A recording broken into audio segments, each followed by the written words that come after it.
Meneer Seks. Ek weet nie of dit is hoe ek jou ken, meneer Seks, maar van pastoor tot seksoloog. Seksoloog, ja. Wat het gebeur? Wat het verkeerd gegaan en wat het reg gekom? Die meeste mense bedoel dit so. What happened? Wat het gebeur? Jy het so goed begin, Ja. broer, en toe is jy van die pad af. So, Is dit regtig? well, in hindsight, om my eie sanity te hou, sien ek dit as goeie deure wat oopgegaan het. Ek beskou nog steeds wat ek doen as 'n bediening. My hart is nog steeds gedraai vir die Here. God is nog steeds die fondasie van wie ek is en hoekom ek lewe. Maar ek kan ook verstaan hoekom dit so moeilik is vir mense van buite af om dit so te sien. Because it's different. Daar is nie baie of enige ander mense wat dieselfde paadjie gestap het as ek nie. So, die oomblik wanneer society nie 'n persoon in 'n boksie kan sit, in 'n stereotype kan sit nie, kan klassifiseer en 'n label daarop sit nie, dan is dit van hierdie is volksvreemd. Ek weet, my brein weet nie hoe om dit te comprehend nie. En ek dink dit is nou maar die eerste reaksie wat mense kry wanneer hulle van buite af na my kyk. En dan is iets fout gegaan. Ja, verseker. You know, a lot of marriages fail because of sex. Yeah. I mean, you did not marry your brother or your sister. Yeah, exactly. Sex is the component that only a married couple may do. All the other relationships in your life, from your family to your work colleagues to your friends, none of them should involve sex. Exactly. So I'm going to ask you a question, and I think you've got the answer for this. Why does affair start? Why does people go into affairs? Because it's easy. Let's start with that. Let's break the myth that only bad people have affairs. That only pagans, non-religious people have affairs. That only people that are disgruntled and are in a bad marriage have affairs. That is a lie. Everyone has the capability to have and to start an affair. No affair starts intentionally. Yeah. All affairs starts with the normal communication, with normal interaction, and then it develops. And the reason why it develops to a point where it's no longer that we need to walk away from a bad decision or sin or a marriage-ending decision here. At this point, we must walk away from true feelings, but for someone else. And that's very difficult. And the reason why we end up at that point is because we are naive that it won't happen to me. That I love my wife too much, I love my husband too much, I'm too much of a Christian, that it will never happen to me. It will. And if you believe that it won't, you won't see the warning lights and be able to stop it before normal biology takes over. Exactly. I've got a saying that says sex starts in the kitchen, and I always joked about it with my children, because I think you need to have an open relationship with your children when it comes to these things. Not when they're young, but obviously when they went into adulthood. But isn't that where the affair also starts? In the kitchen. Let me explain. So you're like, you can't just get into the room and say to your wife, listen, I want to have sex. It starts earlier. The things you do, the things you say. But doesn't an affair start with the things you don't do and the things you don't say when somebody else starts saying it? In Afrikaans het ons 'n lekker een oor moenie uit die slaapkamer uit praat nie. Ja. Maak dit 'n maklike oplossing vir ons. Doen dit net meer in die kombuis. Exactly. It's the same thing. So basically, we all have emotional, sexual, and spiritual needs. We are we are big babies. We've got needs, desires, and the longer that we continue going through life with those needs unanswered, unmet, uncommunicated, unsatisfied, the driving force of our emotions will start steering us into a direction where we are more likely to get it. And if that is in an affair, well, that's where your subconscious will guide you. But here's the thing now. So people will hear this and say, but Timothy, you just said earlier that an affair does not mean that there was something lacking in your marriage. Now, it can be, but it's not always the case. Because here's the thing, your spouse is not even responsible to fill that emotional need in yourself. Now, if it's not even your spouse's responsibility, it's for sure not someone else's responsibility. So what I teach my clients is stop outsourcing your emotional needs. So what then? It starts with self-love. And if we can understand that my partner is not responsible to fill my love language tank, my love tank, my emotional insecurity, because the majority of these insecurity originate in our childhood, which is unresolved trauma. And we must start taking responsibility for our own desires, our own needs, our own insecurities, and commit to a path of inner healing. And the more we become whole, the less we are reliant on outsourcing our validation to our spouses. Absolutely. Thus opening up a door, getting it from someplace else. Absolutely. So that's the long-term answer for that. Yeah. So, if you look at the church and the Christians and sex toys. Yeah. So, you know where I'm going with this, but I mean, part of your shows, and I've worked with you for quite a while now. You had shows like, I think, four shows with us in Belito, and sex toys is a big part of that. Yeah. How does sex toys fit into a married couple in the bedroom? It's the same as how does a refrigerator or a microwave fit in a Christian home? Exactly, yeah. And the answer is, well, it benefits my life. It makes my job in cooking or cleaning easier. Well, sex toy is exactly the same principle. It's a piece of technology that is designed to benefit your life, to make certain aspects of your life easier. And it's as simple as that. The moment that you want to put morality onto a in-object like a sex toy or microwave, or then what are we doing? It's something that makes our lives easier. If you don't want it, don't do it. If you're not comfortable with it, but if you want to, there's no reason to still cling to the shame feeling that someone else has placed on top of you. No, for sure. Normally you hear like women are more sex, they can be more dirty than men. When you listen to friends and that kind of stuff. But I think the circle, the friend circle that you move is different from the Afrikaans koeksuster komitee wat ek in beweeg. Maybe.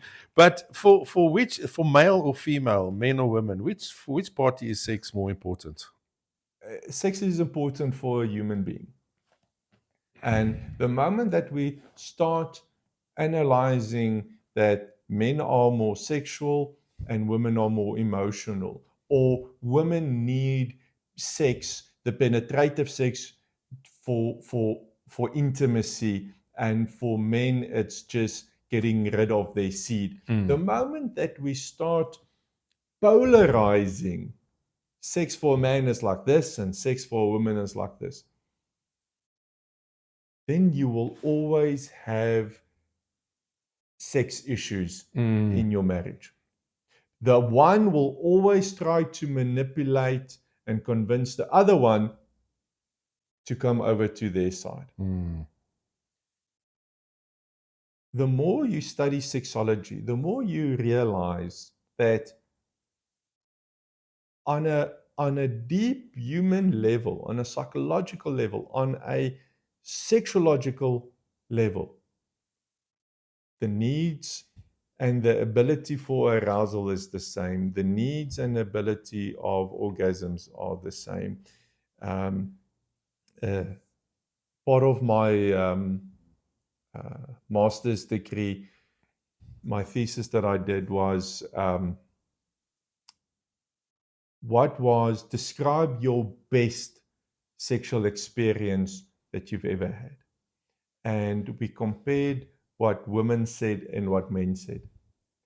And both of these, their number one and number two, was exactly the same. Both men and women said that their best sexual experiences was linked to safety, intimacy, belonging. Even the men. Yeah. Now we understand and we recognize and we expected the females to answer like that. But the men also made that their number one. Number two is that for both, adrenaline, adventure, something new, something exciting, something naughty. Now we expected that one to be the men's number one. Number one, yeah. And the woman's number 21. But no, both number two. The only difference that the study showed was the gap between the men's number one and two. It was very close. And the gap between the women's number one and two, that was very long, big.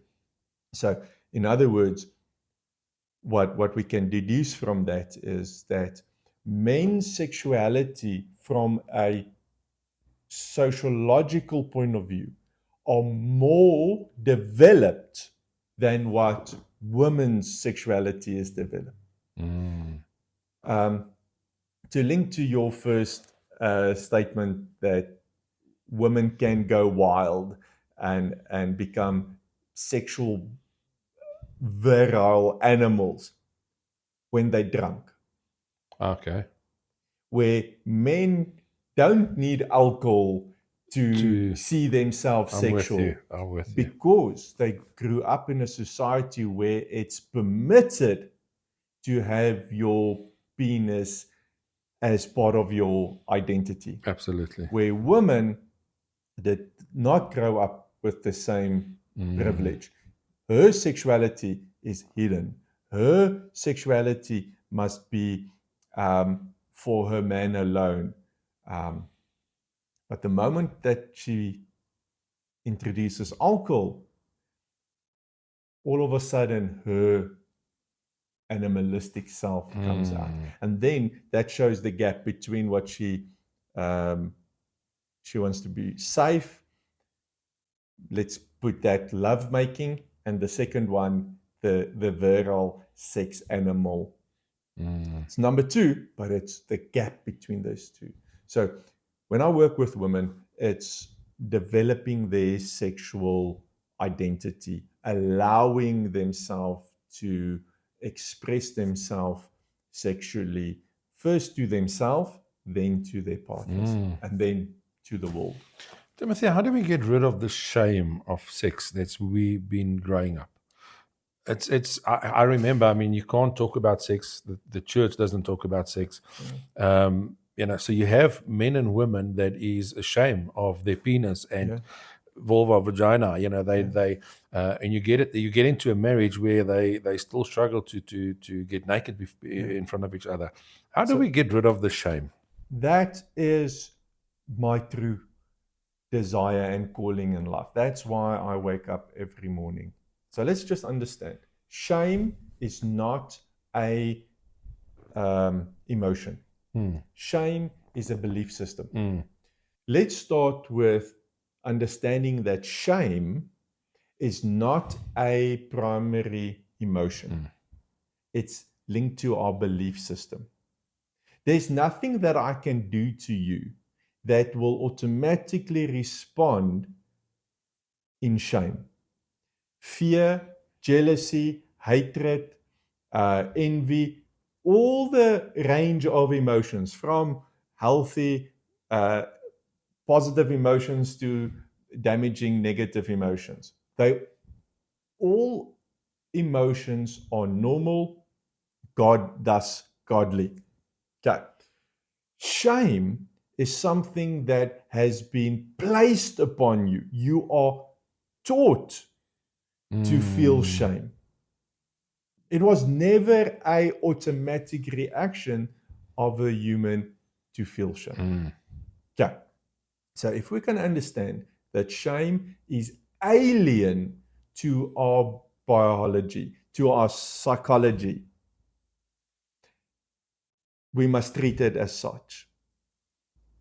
The only way that if we can understand shame as something that's placed upon you, either by your parents or society or your religion, and it's linked to your belief system, that's the only way that we can counter it, is by changing your belief system, is by talking about sex in a positive sense. And until you change your belief system about sex, you will always feel the shame. But the shame is not your body responding, but your intellect responding what you've been taught.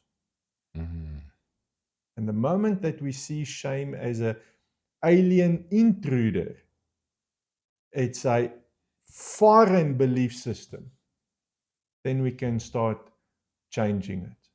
But unfortunately, people cling to our belief systems, especially if it's the way we grew up, because our identity is linked to it. So it's an ongoing process. And that's what you do. That's what you do for a living, helping people, working through that shame and various other things, counseling, trauma counseling, childhood trauma counseling, which is absolutely amazing. What is next for Timothy? From your mouth to God's ears. That's the question. More of the same. I enjoy what I'm doing. During the week, I do counseling and marriage therapy and sex therapy. And over the weekend, I do my stand-up comedy shows. If I can continue having the opportunity to strip taboos, restore dignity, and to remove shame, then I'm a happy chappy. That's your goal in life. That's my why. Which is absolutely fantastic. Yeah. So I want more of the same, please. That's what's next for Timothy. Timothy, thanks for chatting to me today on the Heal Space podcast. If you want to know more about Timothy, upcoming shows, where he's going to be, go visit gesondesex.co.za. You can follow him on his social media. It's very entertaining, that I can tell you. Sometimes I just read the comments. It's very entertaining, but go check it out on his website. Go see where Timothy's next. Maybe he's in your area, and go attend one of his shows. It is worth it. It is absolutely worth it. Awesome.